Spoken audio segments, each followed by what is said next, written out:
सभी किसान भाई यही चाहते हैं कि हमें गेहूं में अधिक से अधिक पैदावार मिले। अधिक से अधिक पैदावार पाने के लिए हम बहुत सी चीज़ों का इस्तेमाल तो करते हैं, लेकिन कुछ बेसिक चीज़ें हम भूल जाते हैं जी, जो हमें नहीं करना चाहिए, फिर करना चाहिए तो हम नहीं करते हैं। तो आज हम उन्हीं बातों को चर्चा करेंगे कि कौन सी चीज़ें हम इग्नोर कर देते हैं जिससे उत्पादन में कमी देखने को मिलती है। चलिए, बहुत लंबी वीडियो नहीं है, बहुत जल्दी जल्दी हम वो पाँचों कारण आपको बता देते हैं जिससे उत्पादन में कमी रह सकती है। सबसे पहला कारण, बीज का चयन।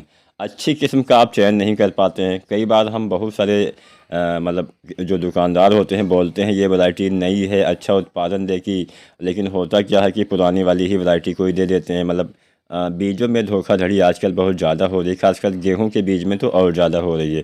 तो यहाँ पे हमेशा बीज की खरीदारी करते समय सावधानी बरतनी चाहिए।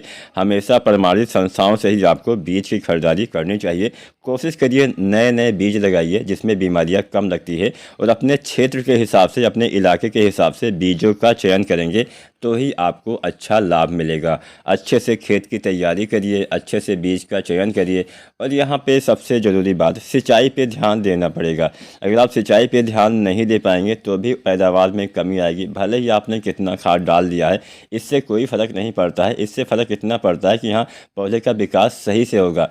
पौधे के सही विकास के लिए पानी, रोशनी और खाद्य पदार्थ, इन तीन मुख्य चीज़ों की ज़्यादा फ़र्क पड़ता है। तो हवा का भी होता है, हवा तो ऐसे है ही है, लेकिन जो आपका पानी हो गया, सिंचाई हो गया, बिना पानी के तो किसी भी मतलब कहीं पे भी जीवन ही संभव नहीं है। हमारी पृथ्वी पे ही पानी पाया जाता है। हम बहुत सारे ग्रहों में, बहुत सारे चीज़ों में ढूंढते रहते हैं कहाँ पे पानी मिल जाए, लेकिन नहीं मिल रहा है। तो यहाँ पे किसी भी पौधे के अच्छे विकास के लिए पानी की भी उतनी ही आवश्यकता होती है जितनी खाद की होती है, जितनी और अन्य चीज़ों की होती है।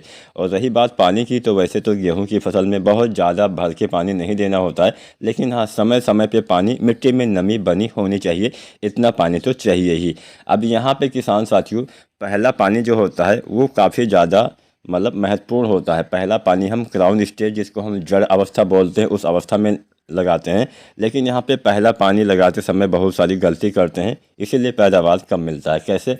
अब पहला पानी लगाइएगा, बहुत ज़्यादा भर देंगे, आपकी फसल पीली हो जाएगी, कल्ले का विकास कम होगा, जड़ों का विकास नहीं होगा, पौधे में रुकावट आ जाती है, पौधा अपनी बढ़वार को रोक देता है, जिससे सीधा सीधा असर, जब पौधे का बढ़वार ही रुक गया, कल्ले कम आएंगे, पीली फसल है, तो कहाँ से ज़्यादा बाद में उत्पादन मिलेगा।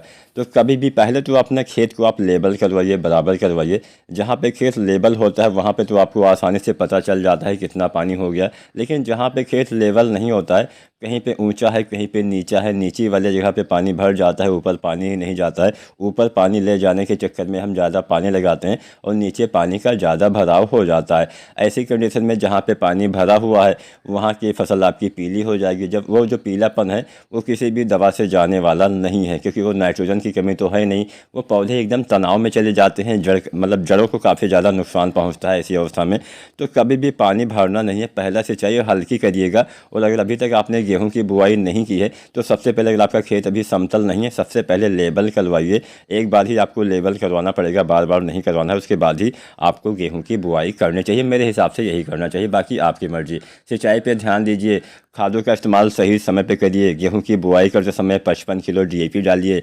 आपको इसके साथ में लगभग 25 से 30 किलो जो है पोटास, MOP पोटास का इस्तेमाल करना है। बहुत से किसान साथी पोटास ही नहीं डालते, जिससे पैदावार कम मिलता है। यूरिया भी डालना होता है, लगभग 20 या 25 किलो यूरिया आप बुआई करते समय डालिएगा। और दूसरी बार यूरिया आप डालिए पहले पानी पे 40 से 45 किलो, अंतिम पानी पे फिर से 40 से 45 किलो यूरिया डालिए। जब आप दूसरी बार पहले पानी पे आप यूरिया डालते हैं 40 से 45 किलो, लगभग 25 या 30 दिन पे, तब उसी के साथ में जो जिंक आती है 33% वाली 5 किलो या 7 किलो, या फिर 21% वाली 8 से 10 किलो इस्तेमाल करेंगे तो बढ़िया लाभ मिलेगा। आप सागरिका का इस्तेमाल कर सकते हैं, सागरिका दानेदार लगभग 10 किलो आप बुआई के समय डालिए तो भी अच्छा लाभ मिलता है। कल्ले अच्छे आते हैं, जड़ों का विकास अच्छे से होता है, जिससे अच्छा पैदावार मिलता है। तो बीज का चयन सही से करिए, समय पे सिंचाई करिए, समय का ध्यान दीजिए, समय से बुआई करिए।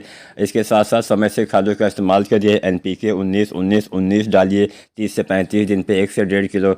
आप चाहें तो अन्य चीज़ों का भी इस्तेमाल कर सकते हैं। सागरिका लिक्विड हो गया, तो अगर आपने सागरिका दानेदार डाला है तो लिक्विड डालने की आवश्यकता ही नहीं है। तो समय से अगर आप सब कुछ करते हैं तो गेहूं में अच्छा पैदावार अवश्य मिलेगा। वीडियो पसंद आई हो तो लाइक शेयर करना और चैनल को सब्सक्राइब करें। धन्यवाद।